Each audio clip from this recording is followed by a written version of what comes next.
L'architecture de sécurité commune, c'est aussi le dialogue avec la Russie, qui ne doit pas être complaisant, exigeant, mais qui est la clé pour que la place في خلاف صعب بين الإليزي والبيت الأبيض رأينا أن بايدن يقول بالتهور الروسي ويجب إيقافه فورا، فيما يدعو ماكرون إلى الحوار مع موسكو من أجل القارة الأوروبية، لأن بوتين وماكرون لديهما نفس الموقف في اليونان وفي الشرق المتوسط وفي ناغورنو كاراباخ، وما يدل أن الخلاف قوي بين التحالف التركي الأمريكي الموجه ضد نفوذ روسيا وما بين التحالف الفرنسي الأوروبي ضد تركيا في ليبيا وسوريا والعراق.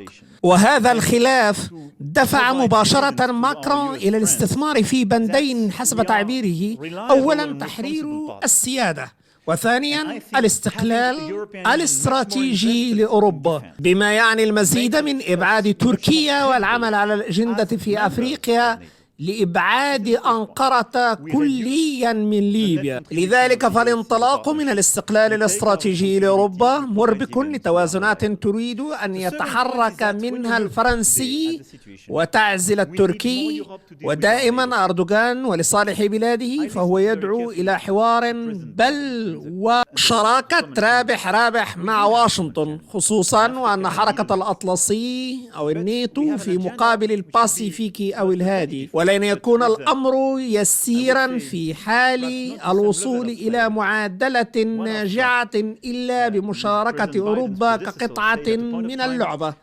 نكشفها الآن. أهلا وسهلا بكم في حلقة جديدة من أسرار شرق أوسطية. هذا الخلاف في الرؤية الأمريكية والفرنسية، وكان واضحا جدا الحوار مع روسيا بالنسبة لماكرون، لأن ماكرون يرغب في ما يسمى بوحدة الأراضي والفضاء الأوروبي كما سماه، وأن ناغورنو كاراباخ الذي ذكرها إلى آخره كان يشير مباشرة إلى عزل الطموح التركي وأن يكون فقط من داخل الناتو، يعني الحصار مرتين.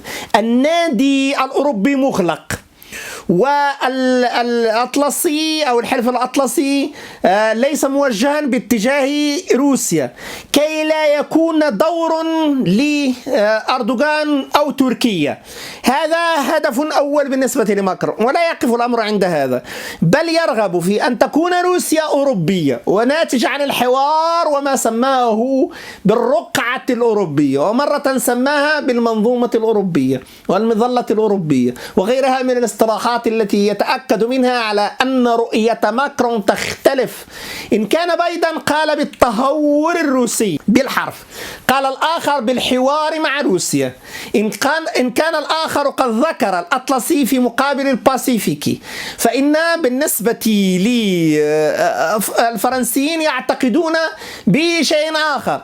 الكل يذكر في نظر ماكرون التحديات المشتركة في أفريقيا.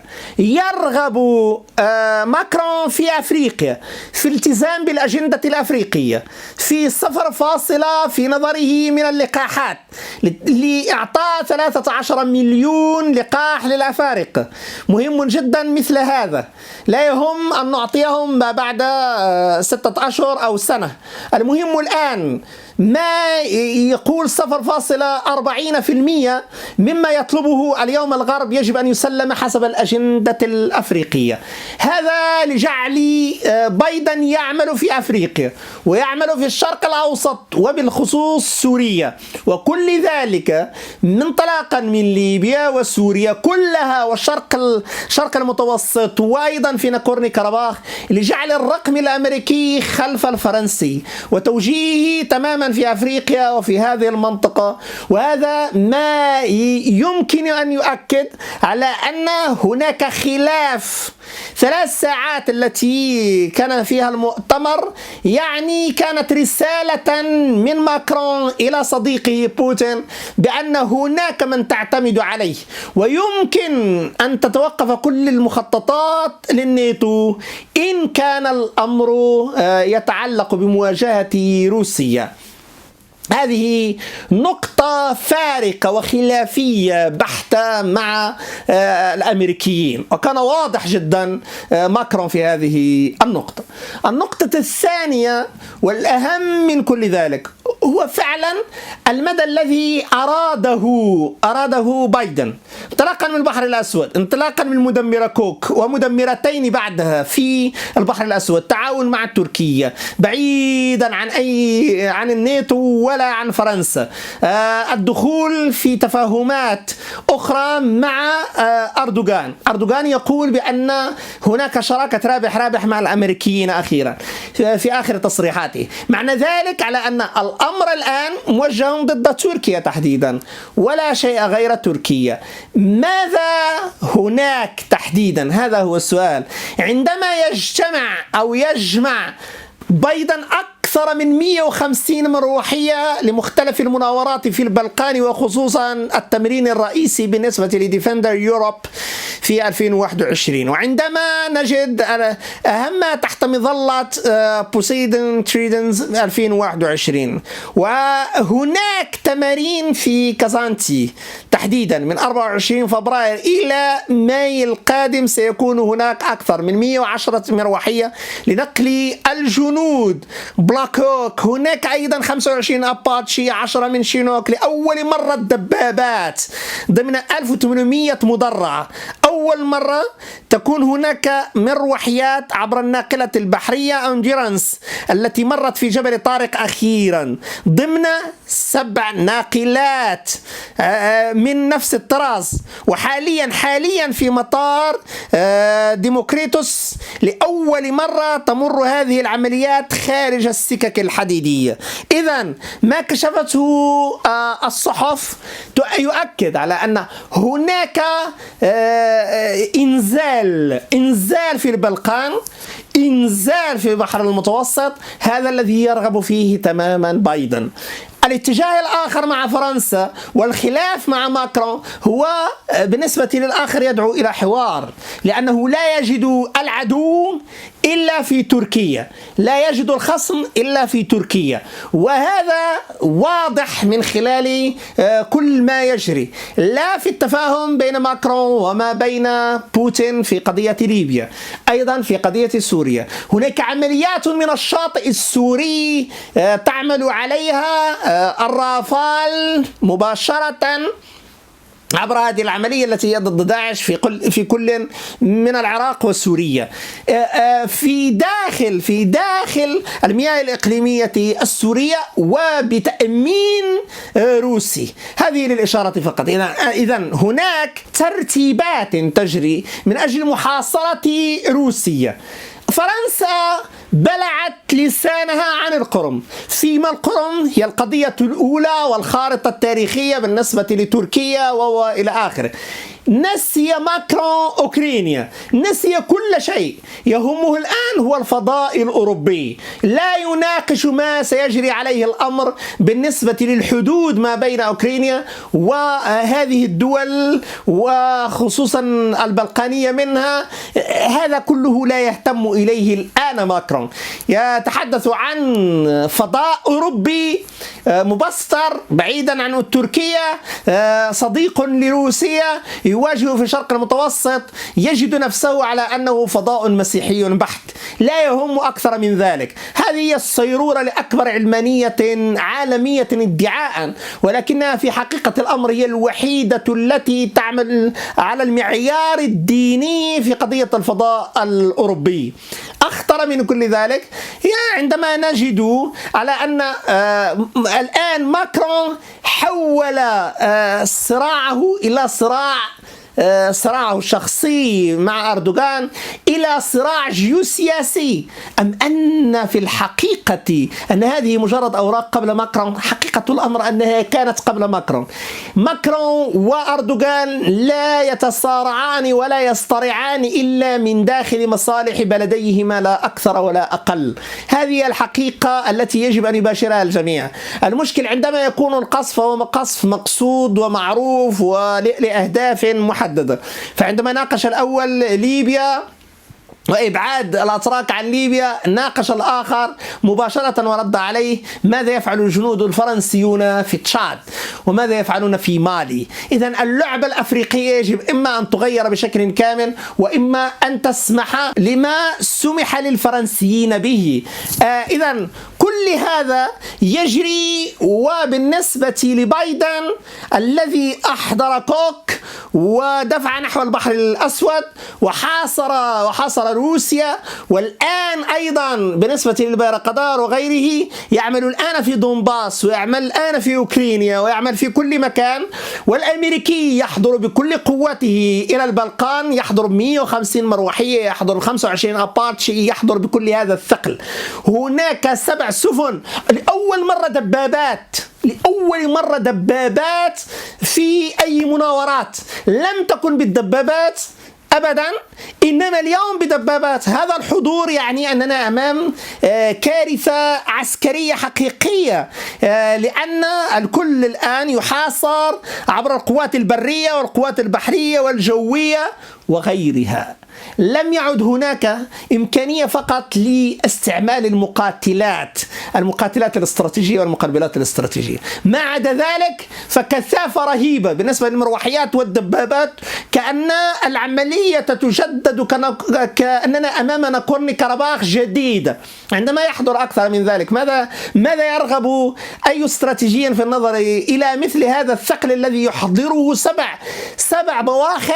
سبع بواخر أو بوارج للشحن موجهة مباشرة إلى منطقة ألكسندروبوليس في اليونان؟ أليس هذا كبير؟ أليس هذا خطير؟ العملية كلها تجري كأن ستغير اليونان وموقع اليونان إلى مواجهة مباشرة مع روسيا. هذا يرفضه ماكرون، صرح به مباشرة. هذا رفض كامل لا يمكن قبوله، على الأقل حسب 11 دقيقة التي تحدث فيها بالفرنسية والإنجليزية. واضح أنه لا يرغب مثل ذلك. وهذه القفزة التي أحدثها بايدن مع الروس، والتي تطابق ما يرغب فيه الأتراك، تخالف ما يرغب فيه ماكرون. وهنا يمكن العودة مباشرة إلى أن الاستثنائية الفرنسية التي قادها ماكرون في مقابل الأمريكا، واستعادة الدور بالنسبة للناتو، واستعادة القيادة الأمريكية للناتو، خصوصا وأن هناك عرف ادفع. بالنسبة للأمريكيين كانوا يدفعون على عملياتهم، لا مشكلة في ذلك. اليوم على الفرنسي دافع الضرائب أن يدفع للأمريكي ما يحقق استراتيجيته، وهو الذي ينهزم بشكل واسع ماليا في برخان في قلب أفريقيا. إذن ماذا يقول ماكرون؟ لا يمكن أن أدفع لك في حصار روسيا الصديق إلا إن ذهبت إلى الأجندة الأفريقية واتفقنا عليها وحسمنا فيها. آنذاك يمكن النظر بشكل ما إلى أفريقيا ثم إلى الشرق الأوسط، لكن في أوروبا هذا فضاؤنا، هذا يمكن التحكم فيه، نحن الذين نديره وليس الأمريكيين. إن الوصول إلى مثل ذلك يعني أن هناك صعوبات كبيرة أحدثتها. إنه خطاب مزلزل، الكل لم ينتبه له. لكن لما نراجع 11 دقيقة فإن الخلاف خلاف استراتيجي بين بايدن وماكرون قد يدفع الأمور نحو صعوبات كبيرة، لأنها تتجسد في ما هي مناطق التأثير، من هم الحلفاء، ما هي مناطق العمل، كل شيء. لذلك فهناك صعوبة. إذا ماكرون يخالف بايدن وماكرون على خطين متعارضين. لذلك فعل الجميع أن ينتبه لما قاله ماكرون في 11 دقيقة، والتي نسفت بشكل كامل ما قاله بايدن. هذه الحقيقة الاستراتيجية التي يمكن أن تكون بنية تحليل في أي شيء قادم، لأن الخلاف هنا طرأ، لأن من يعتقد على أن بايدن وفرنسا على نفس الأمر خاطئ. كل ما كان متفق عليه في الناتو فجروه. هذا هو ما يمكن إجماله.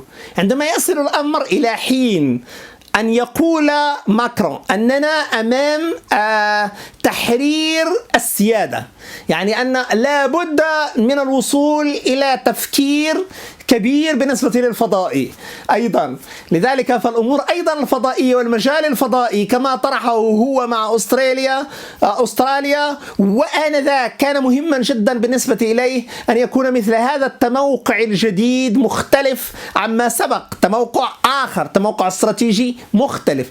إذن كل ما هو حاليا هو خلاف استراتيجي رهيب، لا في تحرير السيادة كما سماها، ولا في الاستقلال الاستراتيجي للفضاء الأوروبي، ولا في التعامل مع أو الحوار مع موسكو، ولا فيما تبقى من كل ما طرحه، إلى درجة على أن لا اتفاق بين ماكرون وما بين استراتيجية بايدن إلا إن مرت عبر الأفارقة، عبر إفريقيا والشرق الأوسط أولا، دون مساس بموسكو. بايدن لا يرى شيء سوى موسكو، بعد البحر الأسود الآن البلقان، الآن جميع التأطيرات الجديدة التي يمكن أن تصل إلى استخدام سلاح الدبابات، وهذا السلاح يعني أن ما أخذ بأسلحة برية سيرد بأسلحة برية، وهي إشارة مباشرة إلى ما سيحدث في دونباس وما سيحدث في أوكرانيا. شكرا جزيلا وإلى اللقاء.